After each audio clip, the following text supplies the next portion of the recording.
Sa sandaling ito ay galit na tinatanong ni Vermouth kung bakit pa siya pumunta dito, dahil malinaw na nagpadala na siya ng mensahe sa kanila na umalis na. Pagkatapos ay sinabi niya na sa kanyang level ngayon ay wala siyang magagawa laban kay Kalos, at wala na rin siyang mga godly power na maibibigay pa sa kanya, kaya muli ay iniutos niya na umalis na siya sa lugar na ito. Matapos namang mapakinggan ito ni Damduk, ay sinabi niya na hindi naman siya nagtungo dito para lamang humingi ng bayad sa kanya, dahil para sa kanya ang reward na makukuha niya mula sa kanyang misyon, ay hindi kasing halaga sa buhay ng mga tao sa lugar na ito. Agad namang natigilan si Vermouth matapos marinig ito, pagkatapos nito ay sinabi pa ni Damduk na mayroon siyang plano. Samantala kasalukuyang tumatawa ngayon si Kalos at tinatanong si Damduk kung ano itong maliit na apoy na inatake niya sa kanya. Tinanong din niya kung ang mahinang nilalang ba na ito ang bagong estudyante ni Vermouth, at pagkatapos nga niyang itanong ito ay muli siyang tumawa, at sinabi pa na siguro ay desperado na ito dahil kung sino-sino na lamang ang kinukuha niyang estudyante. Matapos nga niyang sabihin ito ay nag-ipon siya ng maitim na enerhiya sa kanyang kamay, at sinabi na kung iyon ang kanilang napili ay magkasama na lang silang dalawa na masunog mula sa atake niyang ito. Agad namang nagsagawa si Vermouth ng isang mana shield upang protektahan silang dalawa, at habang kasalukuyang pang iniinda ni Vermouth ang ataking ito, ay sinabi niya kay Damduk na hindi na niya matatagalan pa ang ataking ito ni Kalos, kaya kung mayroon siyang plano ay sabihin niya na. Agad namang sinabi ni Damduk na kailangan lamang niyang matamaan ito ng isang beses, at para magawa niya iyon ay kailangan niyang gumawa ng pagkakataon para sa kanya na maatake itong si Kalos, at kung magagawa nga niya iyon ay magiging mahina na ito. Nang marinig naman ni Vermouth ang plano niyang ito, ay napatanong siya kung ang sandata ba niyang ito ay ang kanyang naiisip. Pagkatapos ay sinabi niya kay Damduk na maaari siyang gumawa ng pagkakataon para sa kanya. Ngunit habang ginagawa niya iyon ay hindi niya siya mapuprotektahan laban sa dark energy na tinataglay ni Kalos. Sinabi naman ni Damduk na sapat na iyon. Pagkatapos nga nito ay ginamit ni Damduk ang kanyang skill na Wind Dash, at kasunod nito ay agad na lumitaw sa likuran ni Kalos, at nakahanda ng atakihin ito ng kanyang club. Pagkatapos nga nito ay tumama na kay Kalos ang atake niyang ito. Ngunit sa kanyang pagkagulat ay nasalag lamang ito ni Kalos nang hindi man lang tumitingin sa kanya, gamit ang kanyang dark energy. Matapos namang maunawaan ang nangyaring ito, ay naisip ni Damduk na sa kanyang lakas ngayon ay hindi man lang makakadikit ang kanyang mga atake, laban kay Kalos. Habang iniisip nga niya ito ang dark energy na humarang sa kanyang atake, ay biglang pumalibot na ngayon kay Damduk. Pagkatapos nito ay nagsimula namang tumawa si Kalos, at tinanong kung ano na ngayon ang gagawin ni Vermouth, dahil maging ang kanyang estudyante, ay nasunog na ng kanyang dark energy. Sa kabilang banda si Vermouth ay tahimik lamang na pinakikinggan ito, at pagkatapos ay nagsimulang bumulong na tila ba nagsasagawa na ng isang spell, at pagkatapos nga niyang gawin ito ay biglang lumabas ang mga kadena sa likuran ni Kalos, at pinipigilan siya. Habang nagpupumiglas naman si Kalos mula sa mga kadenang ito ni Vermouth, ay tinanong niya kung sa palagay ba niya ay mapipigilan siya ng kanyang restriction magic. Hindi naman ito pinansin ni Vermouth, at sinabi lamang na gamit ang magic niyang ito ay maaari lamang niya siyang mapigilan ng ilang segundo, ngunit dinagdag pa niya na sapat na iyon para isagawa ni Damduk ang kanyang atake. At kasabay nga ng pagkasabi niya nito, ay bigla namang lumitaw si Damduk, at nakahanda ng paluin si Kalos ng kanyang club. At sa sandaling tatama na ang kanyang atake, ay inactivate din niya ang kanyang Neptune Blessing, at dahil dito ay nakaramdam ng pagkabahala si Kalos, at tinatanong kung paano nagkaroon ng ganoong kapangyarihan si Damduk. Ngunit sa kabila ng pagtatanong na ito, ay nagpatuloy pa rin siya sa kanyang atake, at kalaunan nga ay tumama na nga ito sa kanya na nagdulot ng malaking pagsabog sa binagsakan nito. Makalipas ang ilang sandali ay makikita si Kalos na ngayon ay nakaluhod na, at hindi na makakilos. Agad din namang nilapitan ito ni Damduk, at habang pinagmamasdan niya ito, ay tinanong niya si Vermouth kung pwede na ba niyang tapusin ito. Sandali namang natahimik si Vermouth, saka sinabi na noong una niya itong nakilala, ay kapareho din ng panahon ngayon na umuulan, at nung mga panahong iyon ay hindi pa ganito si Kalos. Dahil bagamat sinumpa ito ng isang madilim na kapalaran na nagpangyari na walang nagnanais na kukupin siya, ngunit sa kabila nito ay binyayaan naman siya ng talento na hinahangad ng lahat, At yun mismo ang naisip niya noong bago niya turuan ng magic si Carlos. Sa sandaling ito ay makikita na talagang malungkot si Vermouth sa kinahinatnan ng kanyang estudyante. Pagkatapos nito ay dinagdag pa niya na bilang pinakamalakas na Diyos ng mundong ito, ay sinubukan pa niyang baguhin ang kapalaran ng batang si Carlos, ngunit ngayon na muli niyang naisip ito, ay napagtanto niya na masyado siyang naging arogante nung mga panahong iyon, dahil hindi niya naisip na nag-ipon na pala ito ng masamang mga pagnanasa sa kanyang sarili. At ito mismo ang tumulong sa kanya para makakuha ng kapangyarihan na dark energy. Ngunit sa kabila ng pagpapakita niya ng kanyang totoong sarili, ay hindi pa rin niya magawang patayin ito. Kaya pinalayas na lamang niya ito mula sa mundong ito, at kahit pa nga alam niya na isang araw ay babalik si Carlos para muli siyang subukang patayin, ay hindi pa rin niya magawa na tapusin ito. Pagkatapos nito ay sinabi niya na kung inakay lamang niya ito sa tamang landas, habang maaga pa, at hindi niya natinuruan pa ng dark magic, ay marahil ay naging iba ang naging kinahinatnan ng estudyanteng ito. At ang mga kaisipan na ito ang mga pinagsisisihan niya habang siya ay nabubuhay pa. Ngunit ngayon na dumating na siya sa puntong ito, ay sinabi niya kay Damduk na ito na siguro ang panahon para pakawalan niya ang estudyante niyang ito. At matapos niyang pakinggan ang mga sentimento ni Vermouth, ay napagtanto ni Damduk na hanggang sa huli, ay hindi pa rin magawa ni Vermouth na patayin si Carlos.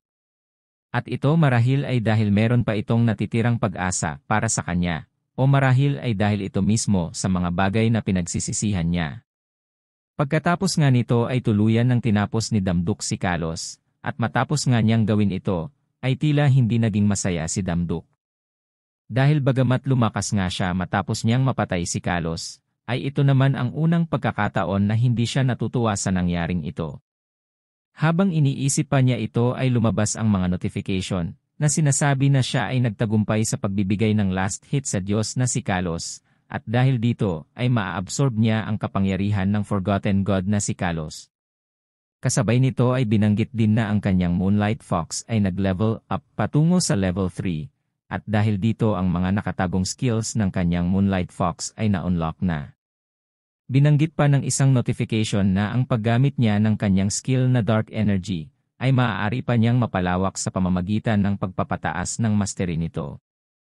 Sa mga oras na ito ay pinagmamasdan na ni Damduk ang bago niyang kapangyarihan na nagmula kay Carlos, at naisip niya na gaya ng paggamit niya ng Neptune's Blessing para iligtas ang kanyang sarili, ay kakailanganin din niyang gamitin ang kapangyarihan ng isang evil god kung kinakailangan. Habang iniisip pa niya ito ay biglang sumulpot si White sa kanyang tabi, at namamanghang tinanong si Damduk kung anong klase ng apoy ito. Pagkatapos nga nito ay sinabi niya kay Damduk na turuan niya din siya na gumamit ng ganitong klaseng kakayahan. Hindi naman siya pinansin ni Damduk, at napangiti na lamang, at pagkatapos ay pinalitan na niya ang kanyang armor sa dati niyang ginagamit, saka sinabi kay White na saka na lamang niya ituturo ito sa kanya. Matapos namang marinig ito, ay makikita sa mukha nito na hindi siya natutuwa sa naging sagot sa kanya, kaya naging para itong isang bata na nagkakaroon ng isang tantrum, at pinipilit si Damduk na ituro na niya ito sa kanya ngayon.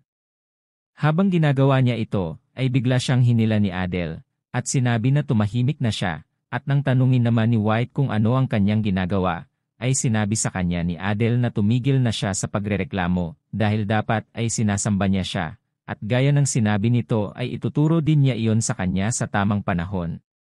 Nang marinig naman ni Damduk ang pagtatanggol sa kanya ni Adele, ay natuwa siya, at sinabi na sa wakas ay naunawaan na rin niya, na siya ay isang cool at matapang na Diyos. Bigla namang namula ang mukha ni Adele, at nagdahilan na hindi niya alam ang kanyang sinasabi, pero inaamin niya na talagang matapang nga siya. Pagkatapos ay dinagdag pa niya, na dahil sa mga ipinakita niya ay naunawaan na niya na hindi talaga siya isang scammer. Nang marinig naman ni Damduk ang sinabi niyang ito, ay napatanong siya kay Adele, kung ang ibig sabihin ba nito ay pumapayag na siya na maging kanyang priest. Sinabi naman ni Adele na bagamat di ka nais-nais ang kanyang kontrata na ipinakita sa kanya, pero kung mangangahulugan naman ito na magiging priest siya ng isang Diyos na katulad niya, ay pumapayag na siya. Ngunit pagkatapos nito ay sinabi niya na hindi pa siya maaaring sumama sa kanya, dahil kailangan pa niyang manatili sa mundong ito. Dahil sa kasalukuyan ay hindi pa siya makagamit ng magic, at wala pa siyang maitutulong sa kanya. Kaya ang plano niya ay maghanap muna ng ibang mga bagay na maaaring makatulong sa kanya sa hinaharap. Habang sinasabi pa niya ito ay biglang nagsalita si Vermouth mula sa kanyang likuran, at sinabi kay Adele na maaari niyang tulungan siya sa bagay na ito. Nagulat naman si Adele nang makita kung sino ito, na sinasabing isang karangalan niyon para sa kanya. Sinabi naman ni Vermouth na wala yon. Dahil yun lamang ang maibibigay niya bilang kapalit sa kabutihan na ipinakita ng kanyang Diyos na pinaglilingkuran. Sa kabilang banda si Damduk ay biglang nataranta nang makita ang biglang paglitaw ni Vermouth at agad na sinabihan ang dalawa niyang kasama na magtago.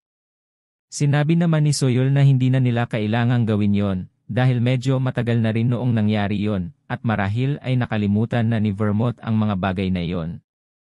Hindi naman ipinagsawalang bahala ni Damduk ang mga maaaring mangyari, kaya sinabi niya na umalis na sila, kaysa naman may masama pang mangyari.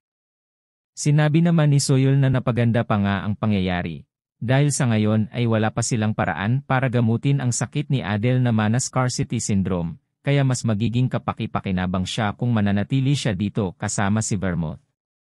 Nang marinig naman ni Damduk ang paliwanag na ito, ay sinabi niya sa kanyang dalawang kasama na kailangan na nilang umalis, bago pa sila mahuli ni Vermouth. Habang hinahawakan naman ni Damduk ang ulo ni White, ay tila napipikon na ito dahil tinatrato siya ni Damduk na parang isang bata. At pagkatapos nga nito ay ginamit na ni Damduk ang kanyang godly power para bumalik sa kanilang dimensyon, ngunit sa sandaling makabalik sila, ay agad na nagulat si Damduk sa kanyang mga nakita. Dahil sa mga oras na ito ang buong paligid ay puno ng pagkawasak. Kaya makalipas ang ilang sandali ay inumpisahan niya ng ubusin ang mga halimaw na nakakalat sa lugar na ito, at ginamit din niya ang kanyang skill na howling kung saan tinatawag niya ang kanyang mga alagang aso. Habang ginagawa pa niya ito ay napapatanong siya sa kanyang sarili kung ano ba ang nangyayari sa lugar na ito, at naisip pa nga niya na marahil ay mayroong dungeon break na naganap sa lugar na ito. Napatanong din siya kung bakit walang mga hunters at mga sundalo na makikita sa lugar na ito. Habang iniisip pa niya ito, ay isang malaking ahas na halimaw ang sumugod sa kanya mula sa likuran. Ngunit agad din itong napaslang ni Soyol, at sinabi nito kay Damduk na ang mga pangyayari ay nagaganap ng mas mabilis kaysa sa inaasahan.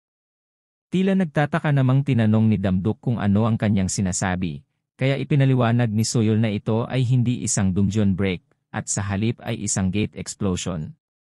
Hindi naman makapaliwala si Damduk sa sinabing ito ni Soyol, dahil ang ganitong klaseng pagkawasak ay katumbas na ng isang sirang na dungeon break. Kaya habang iniisip niya ito, ay inakala niya na ang tinutukoy ni Soyol ay isang gate explosion na may kilalaman sa isang forgotten god. Kinumpirma naman ito ni Soyol, at sinabi na tama nga siya. Idinagdag pa niya na marahil ang forgotten god sa lugar na ito ay mas lumakas pa. Tila nanlumo naman si Damduk nang marinig ito, dahil sa ngayon ay 2 priest pa lamang ang kanyang nakukuha.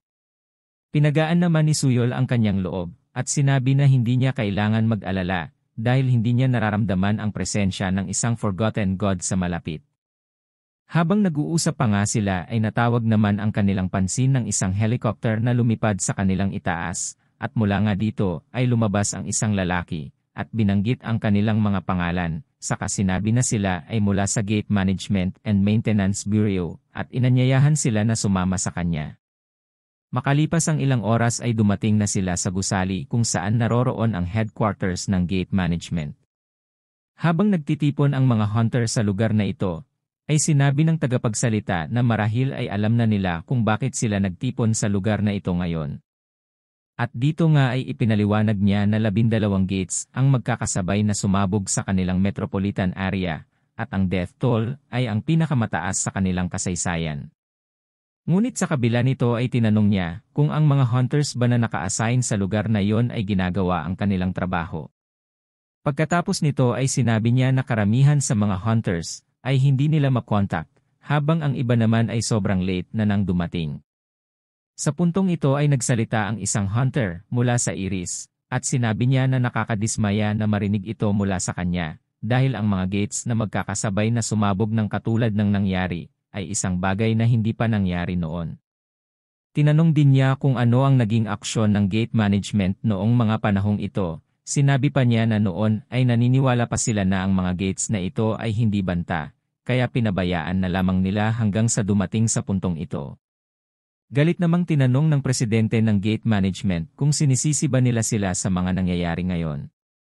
Hindi naman na nakatiis pa ang pinuno ng Iris Guild matapos marinig ang pagsisisihan ng mga ito at hinampas ang lamesa. Pagkatapos nga nito ay pinatitigil na niya sila sa kanilang pagsisisihan, idinagdag pa niya na ang lugar na ito ay hindi lugar kung saan sila dapat magturuan, at sa halip ng pagtatalo ay dapat silang mag-isip ng mga countermeasures para kung mangyari ulit ito. Idinagdag pa niya na kahit ano pa ang kanilang dahilan ng pagpunta sa pagpupulong na ito, ay hindi dapat baliwalain ng mga hunter ang mga nangyayari sa kanilang bansa na humaharap sa malaking sakuna. Kasunod nito ay tinanong niya rin kung bakit sa 18 mga hunters, ay bakit 12 sa mga ito ang na-late, matapos namang kumpirmahin ito ng lalaking nakasalamin, ay naglakad na papalapit sa mapa ang leader ng Iris Guild at sinabi nito na mayroon siyang suggestion sa kanilang lahat. At pagkasabi nga na nito ay sinuntok niya ang mapa, at sinabi na ang lahat ng mga hunters na nandito ay kailangang magtulong-tulong upang labanan ang lahat ng mga gates. Agad namang sumang-ayon ang ibang mga hunter sa sinabi niyang ito, at sinabi pa nga ng isa, na kung pamumunuan ng Iris ang pag-ataking ito ay wala silang rason para tumanggi. Sa kabilang banda si Damduk nang masaksihan ang lahat ng ito ay naisip na hindi man lang nila binibigyan ng atensyon ang presidente ng gate management, ngunit pagdating sa Iris ay todo ang suporta nila. Pagkatapos nito ay tumayo na si Damduk, at sinabi na kung ang pag-uusapan lang din naman nila ay tungkol sa pagpatay sa mga halimaw ay aalis na siya, at kikilos na lamang na mag-isa. Agad naman siyang tinanong ng leader ng Iris Guild kung ano ang kanyang rason kung bakit niya gagawin ito. Sinabi naman ni Damduk na siya lamang ang maaaring makapasok sa gate, kaya wala siyang maasahang tulong mula sa kanila. Pagkatapos nito ay naisip niya na ang mga nangyaring pag-atake sa kanila ay umpisa pa lamang, at kung mararanasan nila ang katulad ng nangyari sa mundo ng magic, ay marahil wala sa mga tao na nasa loob ng kwarto na ito ang makakapigil sa kanila. At ang tanging solusyon lamang para mapigilan ang mga pangyayaring ito, ay ang pigilan ang mismong sanhi, at iyon nga ay ang digmaan sa pagitan ng mga Diyos. Habang iniisip pa niya ito ay biglang nagalit ang lalaking nakasalamin at sinabi na masyadong mayabang si Damduk, dahil lamang sa ito ay isang 6-star hunter, at iniisip nito na marahil ay napakalakas na niya. Sinabi pa niya na ito ay isang bata lamang na masyadong malaki ang ulo, at iniisip na siya ay isang espesyal na hunter. Habang sinasabi pa niya ang mga panalait na ito, ay makikita namang tumatakbo papasok ang isang lalaki, at sinabi na mayroon silang problema. Dito nga ay inireport niya na sa airport, ay may naganap na isang gate explosion, at kasalukuyang winasak ang buong lugar, at hindi pa nila ma-estimate kung gaano kalaki ang mga pinsalang naganap. Samantala si Damduk nang marinig ito ay naisip na sa laki ng pinsala na tinamo ng lugar, ay marahil ay isang forgotten god ang lumitaw, kaya naisip niya na kaya lamang sila nagtagumpay sa Magic World ay dahil mayroong isang malakas na Diyos ang sumusuporta sa kanila. Ngunit ngayon ay napagtanto niya na wala silang magagawa, kung ang mga tao lamang dito ang kanilang aasahan. Habang nababalisa pa siya sa pag-iisip ng mga bagay na ito, ay kinalabit siya ni Soyon at pinapakalma siya. Pagkatapos ay sinabi niya na hindi niya kailangang mag-alala, dahil walang forgotten god na lumabas sa airport. Sa puntong ito ay lumabas din ang isang notification na binabanggit na nagsasabi ng totoo si Soyol, at ang kanyang intensyon ay mabuti. Nang makita naman ito ni Damduk ay napangiti siya, at pagkatapos ay tinanong niya ang presidente ng gate management kung ang isang 6-star hunter na katulad niya ay pwedeng mag-request ng isang eroplano. Tila nagtataka naman ito sa biglaang pag-request na ito, ngunit sa huli, ay sinang-ayunan din niya ang request na ito. At habang tinatanong pa niya kung ano ang rason niya sa paghiling nito, ay sinabi ni Damduk na tatapusin niya na ang gate na lumitaw doon. Samantala sa airport ay makikita ang malaking pagkawasak sa lugar, at sa mga oras na ito ay tinawag na ni Damduk si Cerberus ang bantay ng impyerno, at kasalukuyan nitong pinapaslang ang mga malalaking halimaw na nasa lugar. Sa kabilang banda si Damduk habang pinapanood ito, ay naisip na medyo malaki rin ang kanyang nagamit na godly power para tawagin dito si Cerberus, ngunit dahil din dito ay madaling matatapos ang kanilang gawain, at makakabalik agad sila para sa kanilang training. Habang iniisip pa niya kung kumusta na si Adele, at ang kanyang mana scarcity syndrome, ay may isang lalaki ang papalapit na mula sa kanyang likuran, at sa sandaling ito ay nag-activate ang kakayahan ni Damduk na intuition. At sa sandaling lumingon siya ay muntik nang tumama sa kanyang mukha ang isang mabilis na atake. Sa kabutihang palad ay napigilan ito ni Soyon, at habang tatanungin pa sana ni Damduk kung ano ang nangyayari, ay nagsalita naman ang isang nilalang na may sungay, at sinabi kay Soyol na huwag siyang mangialam.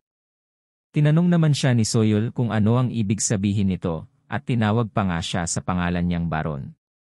Hanggang dito na lang muna ulit mga idol, maraming salamat din sa lahat ng mga nanood, at kung hindi ka pa nakasubscribe ay pasuyo na lang Lods, malaking tulong na yan para sa channel. At kung hindi naman kalabisan ay pa-like, comment, at share na din po, para mas marami pa ang makapanood. Maraming salamat, at see you on our next video. God bless you all.